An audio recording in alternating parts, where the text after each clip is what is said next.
It's crazy, this film has been adapted into not only English, but also in German, in French, in Italian, in Korean. I mean, probably way more. There's probably more I'm not even aware of.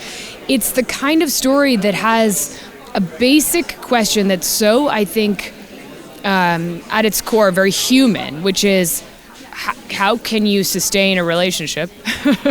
that sort of exists in every culture.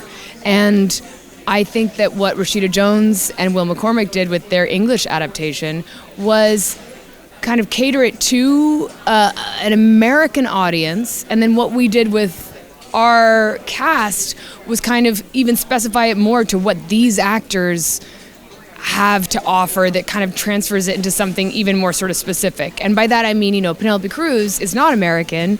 She's Spanish and brings such an exotic and worldly and kind of fascinating energy to the piece. Her DNA is just so completely embedded in the film, as is, that of Edward Norton and Seth Rogen. They workshopped this material with us and made it completely specific to them. So in a way, it felt like an adaptation of an adaptation. And I'm so excited for people to see what it looks like when the creative process is that collaborative. And we were able to rehearse, workshop, shoot in order, continue workshopping.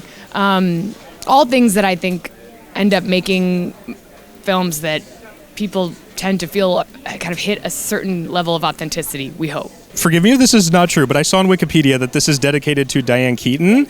I was just curious, what does she mean to you, and why do you feel this is the right film to dedicate to her? I would have loved to have shown Diane this film. She was very encouraging of me as a director. And she, as an actress, represents, I think, real courage, specificity, bold independence. She is responsible for some of the greatest comedic performances of the last 50 years. And she did this by being completely uncompromising in terms of authenticity. Diane was Diane. I mean, Annie Hall is called Annie Hall after Diane Hall, which is her real name. She inspired that character in that film.